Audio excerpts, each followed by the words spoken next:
Et bonjour à tous, c'est Germain de Webax. On se retrouve cette semaine pour ceux qui ont la flemme d'optimiser les balises title de votre PrestaShop. Voilà. Euh, le title, le title c'est le titre donc de votre page qu'on a déjà eu l'occasion de voir à travers d'autres tutoriels. Eh bien, ce title donc le titre de votre page, euh, c'est vraiment un élément clé très important dans votre référencement, que j'en ai déjà justement parlé.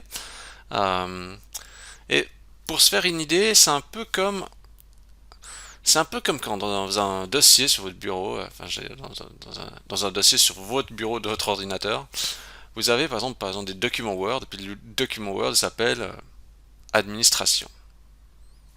On ne sait pas administration, on ne sait pas qu'est-ce que c'est très vague, c'est pas très précis, et on peut s'interroger sur la nature du fichier.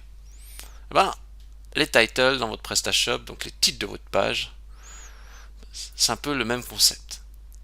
Euh, Nous, notre but, c'est essayer de rendre le title plus explicite euh, et sans forcément reprendre manuellement toutes les pages de votre boutique PrestaShop.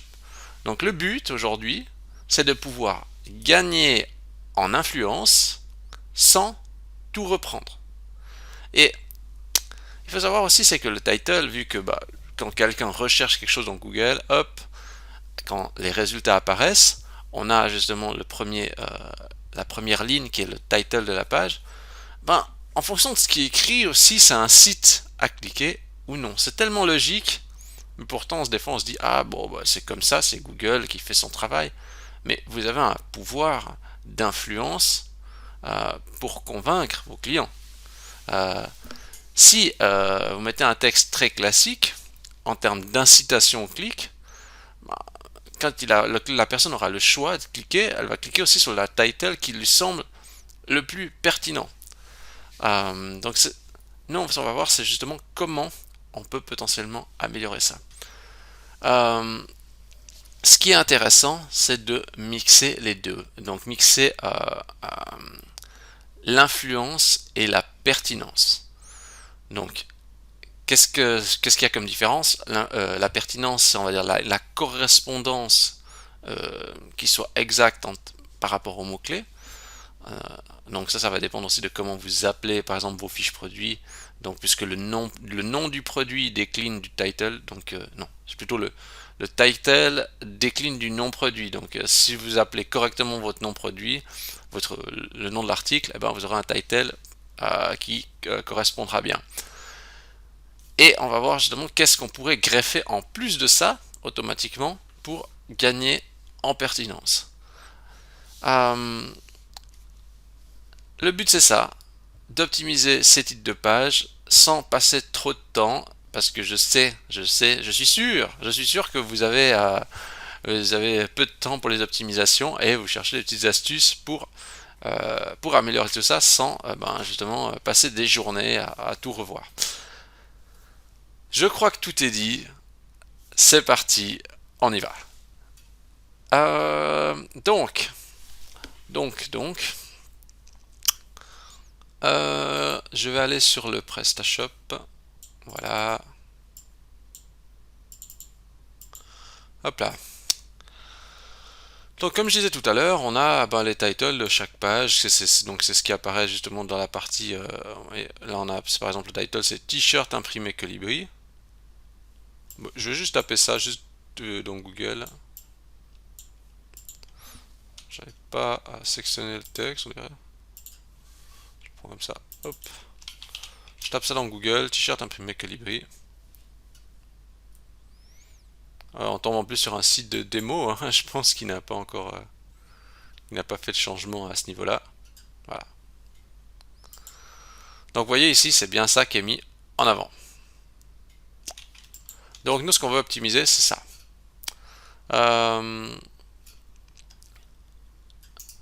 Donc si on regarde dans le code source de la page, on a la partie title, et nous, c'est ça qui nous intéresse d'optimiser.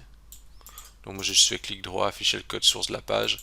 Et après j'ai fait un CTRL F pour rechercher title. Donc nous, on va optimiser ça pour le rendre plus pertinent. Euh, donc moi, j'aimerais bien compléter ces textes. Mais ce qu'il faut savoir, c'est que dans le title, ce qui est la partie à gauche a toujours plus d'influence que ce qui est la partie à droite. Donc, si on veut compléter ça, ça, on est sûr que, dire ça, c'est quelque chose que vous avez mis manuellement, enfin manuellement, puisque vous avez déterminé vous-même le nom du produit, donc on est entre guillemets sûr de la partie explicite. Donc, ce qu'on va rajouter, il serait conseillé, comme on va dire, c'est complémentaire, on va plutôt rajouter après le title. Euh, donc, ce qu'on va faire, on va déjà ouvrir un fichier que que je vais vous donner. Voilà. Le fichier il s'appelle id.tpl. Je vais l'ouvrir.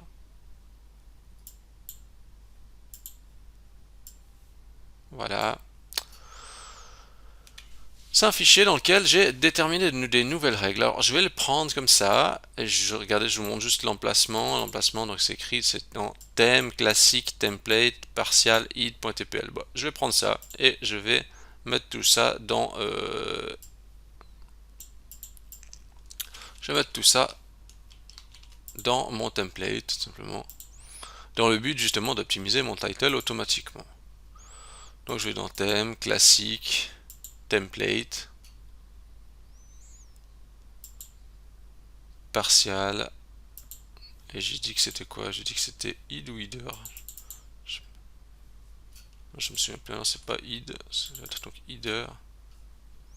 Alors, je vais vérifier le nom du fichier là, c'est quoi? C'est id. Alors, et là normalement on doit avoir notre title, voilà, on voit dans notre fichier ici, on a title ici.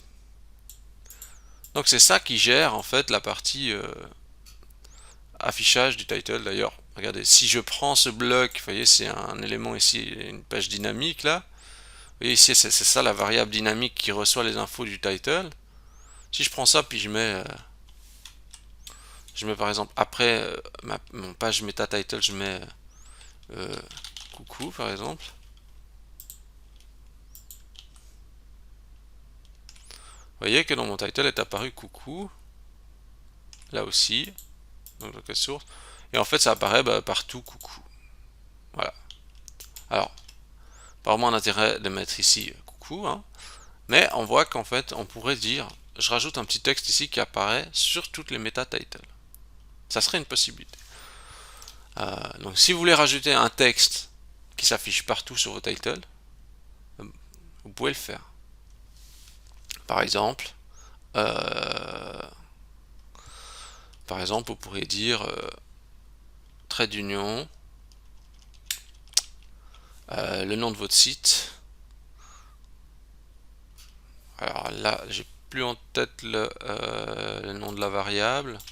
On va rechercher, on peut faire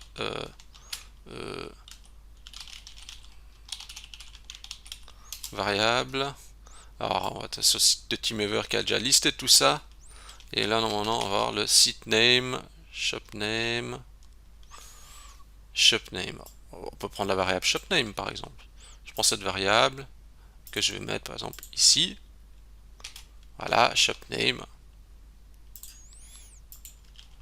Je recharge ma page. Vous voyez, c'est trait d'union démo. Démo qui est le nom de ma boutique. Voilà.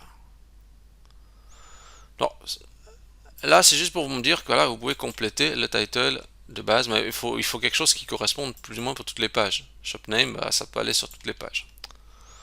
Bon, ici, nous, on va faire un truc un petit peu différent. On va prendre justement tout ce code que j'ai donné et on va le mettre à la place de ça. Voilà.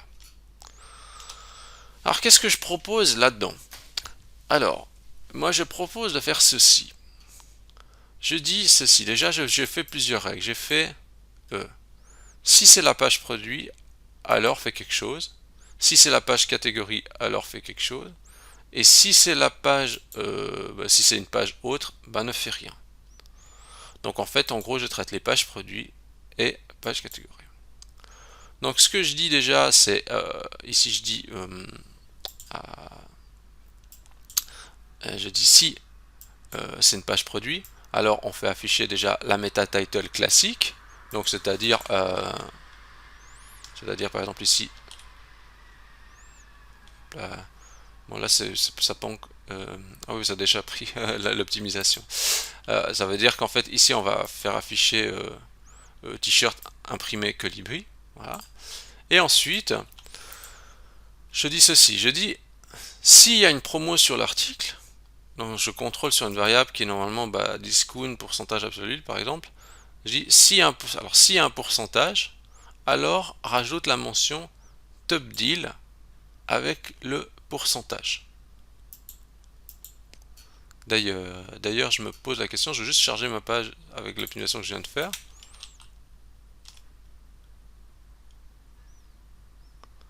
Donc regardez, qu'est-ce qu'il fait afficher? Il fait afficher top deal 20%. Et même on a encore une mention qui apparaît après Studio Design. Alors comment ça se fait?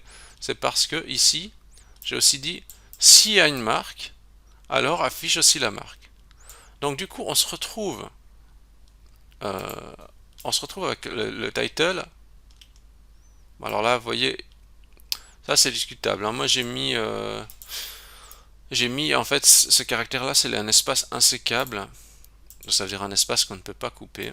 Donc après, des fois il y a certains, on va dire, moteurs de recherche qui peuvent pas lire ça, mais comme c'est Google, lui comprend tout à fait, hein. Hop. Des fois c'est surtout pour que dans le code ça soit des fois plus lisible. Enfin, pour que dans le code on soit sûr qu'il y ait l'espace, parce que des fois après on enlève les espaces, on dit oh, il n'y avait pas besoin d'espace, etc. Puis on colle. Donc vous n'êtes pas obligé de mettre. Moi je l'avais mis en tout cas dans l'exemple. Mais vous voyez bien ici dans mon titre, donc on a bien top deal 20% studio design. Et en gros donc du coup, je vais juste prendre ça là. Je vais prendre une page de Google, hein, qui nous est sortie tout à l'heure. Je vais prendre ce résultat. Hop. Puis je vais juste mettre ça à la place. Donc à la place de ça, on aurait plutôt ça. Donc vous voyez, en fait, quand vous voyez ça, top deal 20%. Alors là, je m'interroge quand même sur quelque chose. Je me dis, top deal, j'ai pas mis. Vous voyez, j'écris 20%. J'ai presque envie de dire, il faudrait que je dise plutôt moins 20%. J'ai oublié de mettre le moins devant. Et ça, je trouve pas forcément super explicite. Alors, je vais juste mettre le moins. Je vais voir si maintenant il affiche le moins. Sinon, c'est pas que c'est. Enfin, 20%, c'est pas trop. On sait pas trop qu'est-ce que c'est. Hop, je vais reprendre là. Je me suis juste le résultat pour qu'on se fasse une idée, hein. C'est pas mal ça, on peut un peu construire notre futur. Voilà. Puis pourquoi il y a un trait entre top deal et moins %? Ça avait presque trop de séparateurs, j'ai l'impression. Pas cette impression aussi. Je vais mettre juste comme ça. Top deal. J'enlève ça aussi, comme ça je mets à jour dans le tuto en même temps, ça sera juste pour vous. Mais bon. Je regarde juste dans mon code source. Top deal, moins 20%. Ah, j'aime mieux. C'est moins. Allez, hop. Ouais, j'aime bien. Deux séparateurs, comme ça. Vous voyez, quand quelqu'un voit ça, on va dire, là on a toujours le terme pertinent qui sont votre produit à gauche, mais on voit que c'est aussi une bonne affaire. Et puis on a aussi le nom de la marque. Alors le nom de la marque, c'est partagé. Ça dépend de vos secteurs d'activité. Si vous avez des marques vraiment pas connues, c'est mieux de pas mettre. Je pense que c'est mieux de pas inonder le titre avec la marque. Maintenant, si vous avez justement un nom de marque qui est quand même connu, même si Google est capable bien sûr de chercher dans votre page et se dire la marque est en bas, ouais, même ici en fait c'est discutable, hein, parce que c'est vrai que vous voyez déjà la marque est rangée dans un onglet qui est détail produit, qui est on va dire masqué de base, et en plus on n'a pas une greffe textuelle ici. Donc bon, la notion de marque comme elle est mise ici dedans est vraiment discutable. Mais en tout cas, avec cette méthode, on peut l'injecter. Donc si, je sais pas, je vulgarise, mais je veux dire, si vous vendez, je sais pas, quelque chose de une marque, qui, on va dire, que les personnes, enfin, vos clients grand public citent des fois le nom du produit par la marque, ça vaut la peine de le mettre dans le title. Si par contre, en revanche, ils ne l'utilisent jamais parce que pour eux, les noms de marque sont totalement inconnus que vous utilisez, alors c'est mieux de ne pas le mettre. Donc si vous voulez pas le mettre, vous avez juste à retirer cette ligne, puis comme ça, vous n'avez pas la marque, tout simplement. Voilà. Là, on aurait juste le top deal, moins 1%. Voilà. Ok. Et puis, pour la partie catégorie, bah, j'ai fait un truc assez simple. Euh, c'est que, par exemple, si on va dans une catégorie, peu importe laquelle, eh ben, je fais juste de poser un argument fort. Qu'est-ce que ça veut dire? Ça veut dire que, par exemple, si je vais dans les accessoires, par exemple, mon title, ça sera, voyez, regardez, c'est livraison rapide 48 heures. Donc, je vais essayer de faire la même chose. Je vais juste voir ce site de test. Ce site de test, comme il a aussi sa catégorie accessoires, ben, je vais aller voir comment sort le résultat. Voilà. Alors, ben, je vais vous faire un peu la même chose. Je veux dire, alors ici, voilà ce que ça donnerait. Enfin, regardez ce que ça pourrait donner. Ça donnerait dans Google, avec cette optimisation. Bon, c'est pas grave, c'est pas exactement la bonne page, mais juste pour dire qu'en fait, ça c'est une page de catégorie. Hop. Bon, je vais peut-être prendre la catégorie accessoires comme ça fait vraiment pareil. Hein. Hop.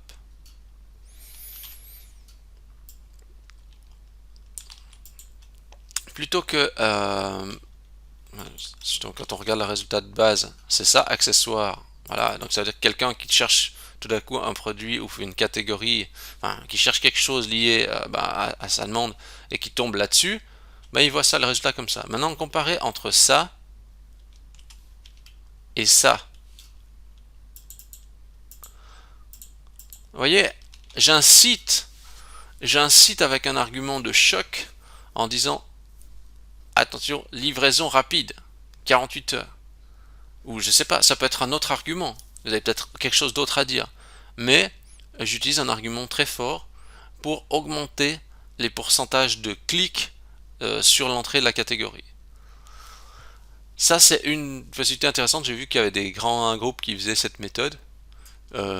Bien sûr, il serait possible de diversifier, de dire bon ben, de pas toujours mettre le même texte, enfin mettre un texte conditionnel. Là, j'ai mis un texte universel pour toutes les catégories. Mais si vous ne voulez pas trop surcharger les catégories, vous ne voulez pas que ça le fasse à toutes les catégories pour rendre ça un petit peu plus, on va dire, naturel, il y a une méthode alternative que vous pouvez utiliser. C'est plutôt que de faire comme ça, je vais juste que monter ce bout de code. Ouais, de toute façon, le code il est là, donc je l'enlève juste, hop. Et je décommande ce bout de code, qui est le même qu'on a vu précédemment, sauf que ici je dis, bon bah, si l'ID de la catégorie est pair, alors affiche livraison rapide. Ça veut dire quoi? Ça veut dire qu'en fait, plutôt que d'avoir 100% de mes catégories qui sont avec cette mention title, bah, je vais en avoir théoriquement 1 sur 2, puisque 1 sur 2, quand vous créez une catégorie, vous avez chaque fois un ID qui est donné à la catégorie, puis l'ID ben, il s'incrémente au fur et à mesure que vous créez des catégories. Donc logiquement, on va dire, une fois vous avez un nombre pair, une fois un nombre impair, donc grâce à cette condition, voyez, on peut faire afficher le code de manière conditionnelle. Prenons l'exemple ici. Alors ici, sur la partie accessoire, il apparaît. On voit bien, c'est écrit. Je vais essayer maintenant sur une autre. Vous voyez, par exemple, vêtements, l'ID c'est 3. Je vais afficher le code source. Alors là, il apparaît aussi. Donc, je vais aller faire.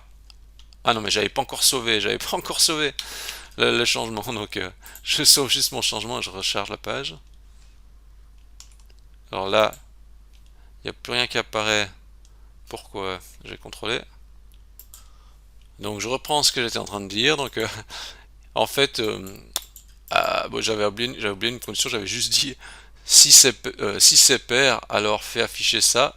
Et puis j'avais pas dit la condition, ben, si c'est impair, affiche le titre normal. Moi j'ai juste rajouté ce petit bout de condition. Mais ça, vous aurez le code directement à jour. Donc si je reteste ma page, là par exemple si je regarde dans le code source de la page accessoire qui est le numéro 6, je recharge, je vois que j'ai écrit accessoire livraison rapide 48 heures. Donc c'est pair, donc j'ai fait afficher cette extension. Puis quand c'est impair, je recharge ma page. Ben non, il y a juste le nom de la catégorie, il n'y a pas l'extension qu'on a rajoutée. Vous allez me dire, mais pourquoi on le fait pas partout? Ben, c'est aussi pour dire à Google, regarde, nous on fait du travail naturel, on alterne, on fait pas partout la même chose. C'est une méthode. Vous pourriez dire, voilà, comme vous pourriez dire, ok, des fois je dis ça, et puis quand c'est pair, je dis ça, et puis quand c'est impair, je dis, ben, euh, euh, euh, grand choix de produits. Alors là, je vulgarise, hein, vraiment, on va peut-être trouver un argument un petit peu plus solide. Euh, voilà, donc on aurait grand choix de produits, livraison rapide. Voilà. Attention quand même à ce que justement cette partie-là n'étouffe pas la partie du reste du mot-clé. Mais c'est une possibilité, c'est une possibilité. Ou vous pourriez faire que sur certaines catégories, dire ok, si la catégorie ID égale, eh bien fait afficher ça, etc. Vous pourriez le faire que sur quelques catégories phares par exemple. Voilà. Qu'est-ce que vous voulez dire d'autre le but justement le but c'est pas de tromper Google en faisant ce genre de manipulation, c'est juste de optimiser à la volée de manière massive sans que ça soit trop intrusif. Les séparateurs, j'en ai pas parlé ici, mais en gros vous avez deux choix de séparateurs, vous avez soit le trait d'union ou soit le pipe. Je dirais que, je dis bien dans ce que j'ai vu, hein, je dirais que je trouve que le pipe permet de bien marquer la séparation entre le titre de la page et l'argumentaire, et même à la fin euh, euh, votre site.com par exemple. Ça c'est quelque chose qui est, on va dire, un petit peu plus enfin qui est compris par Google typiquement s'il y a un trait d'union votre site.com à la fin par exemple.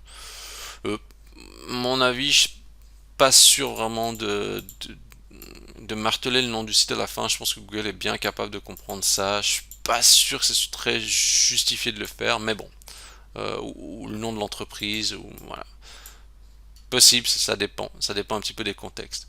Mais je dirais que moi j'aime bien le caractère de séparateur pipe. En tout cas, il faut utiliser ça, mais pas le underscore, hein. Donc n'utilisez pas par exemple underscore pour faire de la séparation. Donc utilisez le pipe. Donc si jamais le pipe, je veux dire comment on le fait le pipe, euh, c'est CTRL ALT et puis le chiffre 7 en tout cas sur PC. Voilà. Bon bah je crois que tout est dit en fait. Je trouvais bien cette petite optimisation parce que c'est une manière, on va dire, de booster l'intégralité du catalogue sans que ça soit trop intrusif et sans que ça demande trop de manipulation en mode manuel. Voilà. J'espère que ça vous aura plu. Si vous avez aimé cette vidéo, vous pouvez liker la vidéo, vous pouvez vous abonner à la chaîne YouTube, vous pouvez donner 5 étoiles à Webax dans Google, ça me fait vraiment plaisir et ça m'aide à continuer ces vidéos. Sur ce, je vous dis bonne optimisation à tous et à la semaine prochaine.